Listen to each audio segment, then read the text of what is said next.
Tell me pretty lies, look me in the face. Tell me that you love me, even if it's fake. 안녕하십니까? 심전도 마지막 편을 진행하겠습니다. 심전도는 아무리 쉽게 가려고 해도 쉽지가 않은 것 같네요. 오늘은 심전도 그래프에 대해 이야기해 볼게요. 그냥 재미로 봐주시는 것이 좋을 것 같아요. 외울 필요도 없고요.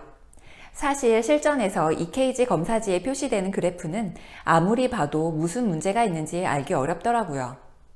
정상 리듬은 어떻게 만들어지고 일반적으로 무슨 문제로 그래프가 어떻게 변하는지만 알고 아, 이런 거였구나 라는 것을 인지만 하고 있어도 된다고 생각합니다.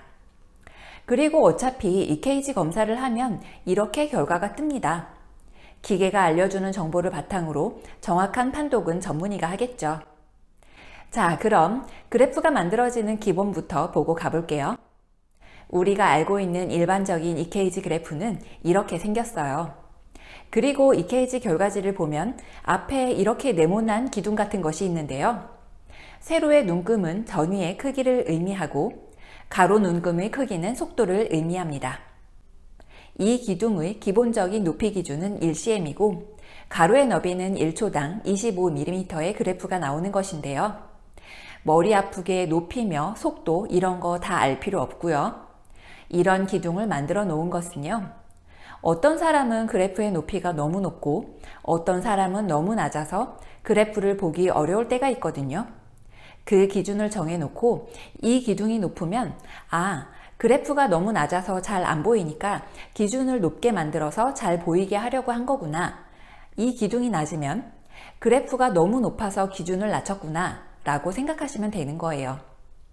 속도도 마찬가지로 너무 늘어지면 기준을 좁게, 너무 빨리 뛰면 기준을 넓게 만들어서 우리 눈에 보기 편하게, 해석하기 편하게 만들기 위한 장치입니다.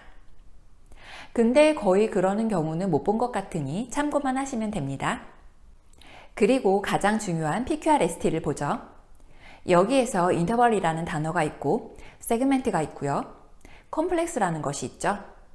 시작점부터 다음 파형의 시작점까지는 인터벌, 즉 간격이고 한 개의 파형이 끝나는 지점부터 다음 파형의 시작점까지를 세그먼트, 즉 분절이라고 하죠.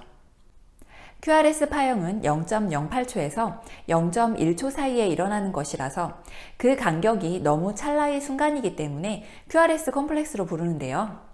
즉, QRS 복합체라고 해요. 그런데 한번 짚고 넘어가 보죠.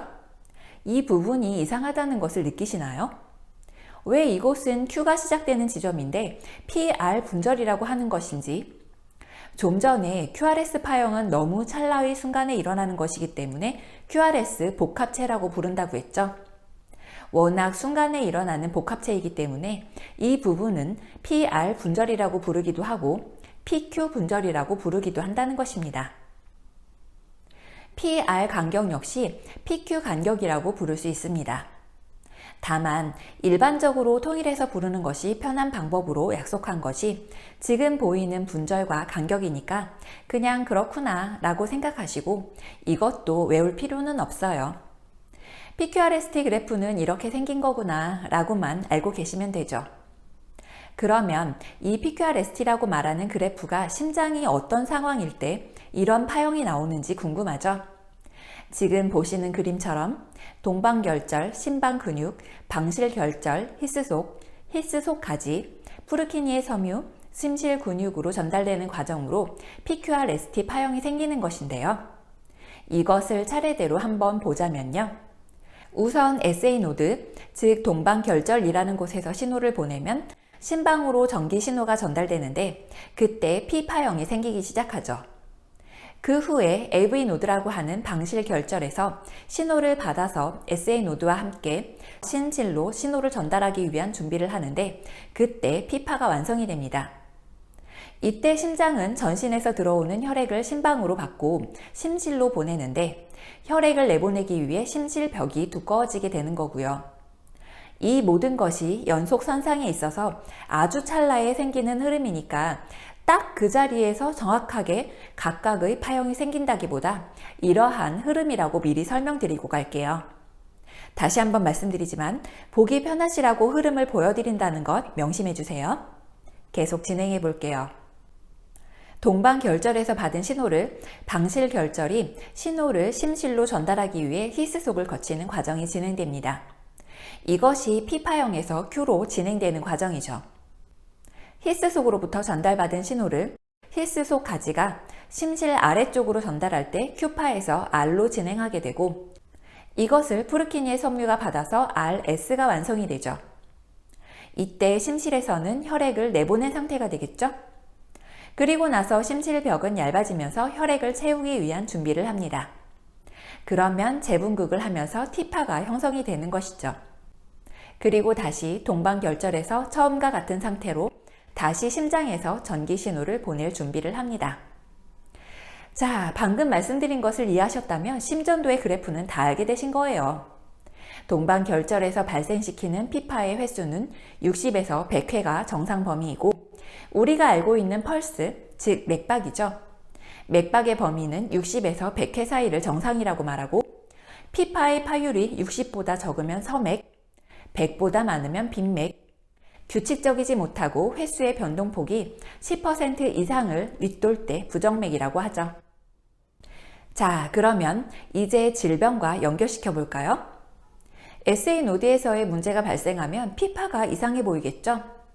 SA 노드는 우심방, 좌심방에 영향을 미치고 있으니까 우심방이나 좌심방의 비대가 있거나 SA 노드의 조기박동, 즉 비정상적으로 일찍 신호를 내보내는 문제는 피파와 그 언저리의 그래프가 이상해 보이는 것이죠. SA 노드로부터 전해지는 신호를 AV 노드가 받아서 심방 쪽에 다시 한번 영향을 미치고 히스 속으로 내려가는 것이니까 AV 노드의 부분에 문제가 발생해도 PR 분절이나 PR 간격이 이상해 보이겠죠.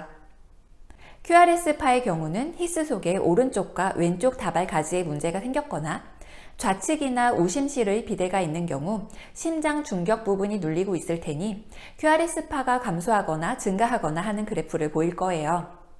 QT의 간격에 이상을 보이는 경우는 심장 전체에 영향을 미치는 심근경색이나 심장 근육의 염증, 여러 가지 심장 근육 질환을 의미할 테고요. ST 분절의 그래프가 상승이나 저하되어 있거나 하는 경우는 심장이 이완을 하는 과정으로 들어서야 하는데 협심증이나 심실이 비대해져서 충분히 이완하지 못하는 경우, 폐색전이나 폐부종으로 심장이 펴질 만한 공간이 부족할 때, 프루키니의 섬유들이 차단되어 기능을 못할 때에도 ST 분절에 문제가 생기겠죠. T파가 올라가 있는 경우는 고칼륨 혈증으로 심장이 계속해서 수축하고 있는 상태, 심근경색으로 계속해서 조여지고 있는 상태가 가장 큰 위험 요소이고, T파가 너무 내려가 있는 경우는 심실로의 전도, 즉 전기 신호가 지연되어 늘어지는 경우가 있을 수 있겠어요. 이렇게 심장의 신호가 전달되는 과정 부분에 그래프가 이상한 것을 보게 되면 어떤 질환이 있겠구나 하는 것을 어느 정도 추측할 수 있으면 임상에서는 충분한 지식을 갖고 있는 상태가 아닐까 싶습니다. 그래프를 일일이 분석해서 하나하나 찾아내서 논문을 쓸 예정이라면 모는 종이 한 칸 한 칸 분석해서 알고 계실 수도 있겠지만, 우리는 현장에서 환자 치료에 빠른 도움을 줘야 하는 임무를 수행해야 하는 사람들이기 때문에 우리가 알고 있어야 하는 적정 수준에 도달해 있으면 된다고 생각합니다. 마지막으로 심전도 검사지에 나오는 것을 간단히 한번 짚고 마무리할게요. HR이 보이죠?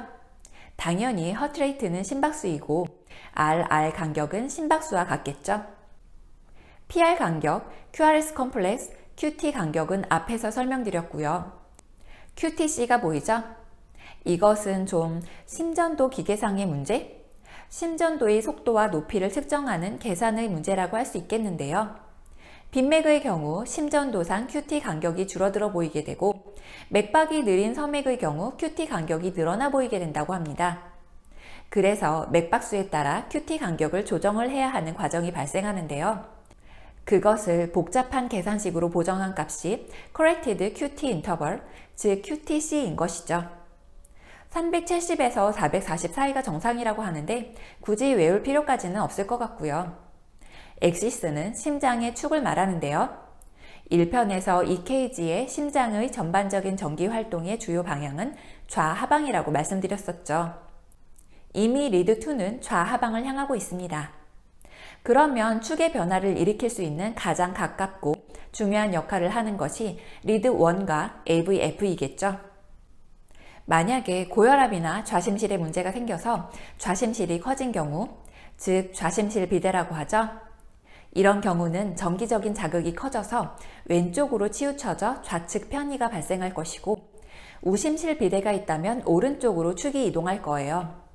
그런데 반대로 좌심실 쪽에 심근경색이 발생해서 전기 자극이 발생하지 않게 되는 괴사가 일어나게 된다면 오히려 반대쪽인 우측으로 각도가 변화하겠죠. 정상 범위는 그림에서 보시는 바와 같은데 머리 복잡해지고 너무 어려우니까 그냥 이런 게 있구나 라고 생각하시면 될 것 같고요. 그래서 이 경우의 엑시스는 23°, 즉 23도 되는 것이니까 정상 범위인 것이죠. 그리고 SV1, RV5, R 더하기 S 이런 것이 보이죠?